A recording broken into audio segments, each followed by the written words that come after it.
Derivácia logaritmu y lomeno y na 5 podľa y.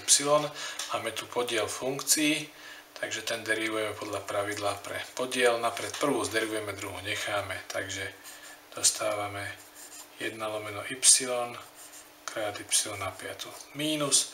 Hornú necháme a dolnú zderivujeme, čiže logaritmus y a dolnú zderivujeme, tam dostaneme 5 y na 4 lomeno, menovateľ na druhú, y na 5 na druhú je y na 10. Toto teraz upravíme, v prvom člene dostávame y na 4 a druhý člen si len prehodíme poradie 5 y na 4 logaritmus y a opíšeme menovateľ y na 10.